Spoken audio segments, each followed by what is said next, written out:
I usually don't try to cook to impress because I think nurturing people or myself is the real point of cooking. But what if I or you need to impress some guests? Have I got the thing for you? I'm gonna start with a 28-inch stainless steel pan. We're gonna make most of the dish in this, which means less cleanup after. Next, I'll get about 1 or 2 pounds of baby potatoes depending on how many people I'm feeding and place them in the pan. Oh, look at that. This pack came with some rosemary. I'm sure I'll find some use for this later. Anyways, I will cover the potatoes with some cold water and bring that to a boil. This is also when I preheat my oven to 200°C, 390 freedom temp, convection if you've got it.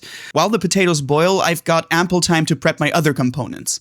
I'm going to quick pickle a red onion. Red because the color looks pretty, but any onion or vegetable for that matter can be pickled this way for acidity and garnish. Chop off the head and the root end and French the onion by halving it and placing cuts that move from the outside to the center in an orbital pattern. When I reach the middle, instead of cutting away from the stabilizing hand, I just flip the remaining quarter and keep the same motion going. I think this gets me the prettiest shape for pickles, but any somewhat thin strip will work just as well. Next, I'll do the Gordon Ramsay signature fluff up the chopped onions move to check if there are any stubborn ribbons still holding on to each other and dump the entire affair into a glass or ceramic bowl. Do not use metal. The acid will dissolve even aluminum by the time you eat. This is also the time I have a good cry because I can't handle onion fumes for the life of me. For a quick pickle, it's really simple. I'll eyeball a couple of large pinches of sugar, just enough to cover every onion, and I'll do the same with salt. Next, I'll cover the entire affair with just enough of any kind of vinegar I've got lying around to barely cover them. I'm using white distilled vinegar today, but any vinegar like white balsamic or Weiss wine will be great for this. When they're barely covered, I'll press them down and the onions are going to release a bunch of water on their own, which will submerge the rest of them. Cover and let sit until it's time to eat. My potatoes aren't quite done, so I'll address the matter of dressing, and we're going the French route today. Instead of yogurt with mayo, I'm dumping in a 200-gram tub of creme fraiche into the bowl. This is the creamiest substance you'll ever have with a pleasant, slightly acidic note. I love this stuff. Next, about a tablespoon of Dijon mustard. You can use more or less depending on how pungent you want it. I also like to add about a teaspoon of garlic powder and or half a tablespoon of dried dill.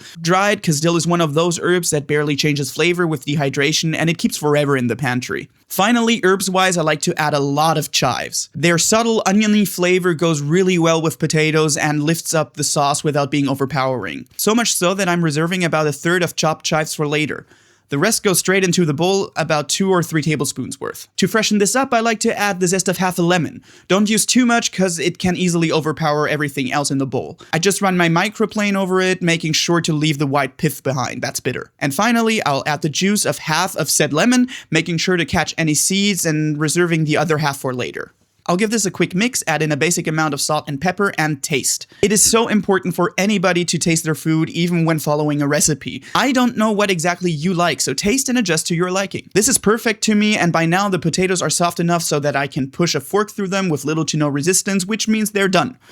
Remove the water and let them steam out for a minute or 2 before laying them on a baking sheet lined with parchment paper. Spread them out a little, and for the next maneuver I need a heavy bottom glass or something similar to crush every single potato just until the skin pops and the soft fluffy flesh lies flat. Say that 3 times fast. Once done, it should look a little bit like a car crash, not gonna lie, but wait for it. It's gonna get really good real fast. Coat the potatoes generously with the oil of your choice. I like olive, season with a generous pinch of salt, black pepper, and into the oven they go for about 20 minutes, in which time I can contend with my chicken. I'm using chicken breasts because they're relatively lean and pair really nicely with the rest of the dish, which is relatively rich. These are a little too thick to cook entirely in a pan, so I'm going to put them in a Ziploc bag, seal it almost all the way to let some air out, grab a saucepan, and mercilessly Hulk smash them into uniform thickness, about 1 inch thick. Now that they are flattened, I'll season them up generously with salt and pepper on both sides. Don't worry, more interesting flavors will come in the future. My pan from earlier goes back over medium-high heat, and lately I've preferred to oil my chicken instead of my pan. There's less splatter that way, and I've got more fat coming later. Just roll those around in the oil until coated, and when my pan is hot, I'll just lay the chicken right in. When cooking with stainless, you have to wait until side A is nice and set before flipping.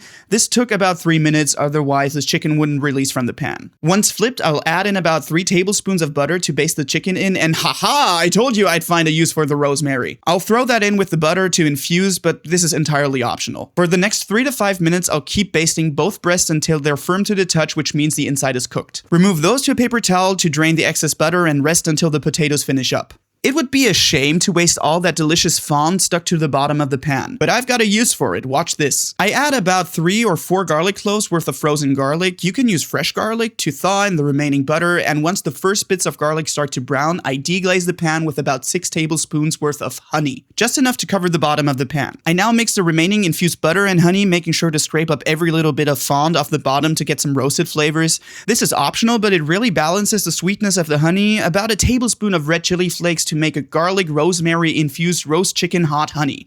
Say that 3 times without salivating. This stuff is amazing on chicken or pork or dumplings or brownies. You get the idea. By now, my potatoes have taken on a beautiful color, so I'll give them a quick flip and put them back for about 3 minutes or so, just until I'm done slicing up my chicken. I'm going to slice it at an angle, and good lord, check out how juicy this chicken breast is. Yeah, I guess I'm one of those food tubers now.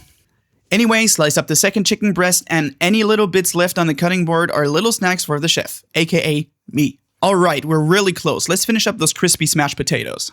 Right as they come out of the oven, I'll put about 3/4 of them right into the cream dressing. The residual heat will melt the creme fraiche a little and cool off the potatoes, which, don't worry, will not go mushy. The residual quarter is for garnish at the end. Mix that up thoroughly. I mention this every time, but I'm really bad at plating, so I'll just go with the tried and true, let's pile everything on a plate. First, a layer of crispy potato salad, followed by our first layer of chives, which we reserved earlier, followed by our sliced chicken breast, a couple of reserved potato bits for color contrast, and to top it all off, a couple of tablespoons of our infused hot honey, which we're gonna top with even more chives, because A, it's pretty, and B, there is no such thing as too many chives. A squeeze of lemon at the end really brings it all together. I feel like I'm forgetting something.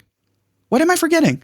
Anyway, let's taste, and damn, that's an incredibly complex tasting and yet perfectly balanced plate of goodness. Very French in the way of bringing a lot of aromas together and making them work, but it does it so damn well. Hope you try this, hope you like it, subscribe.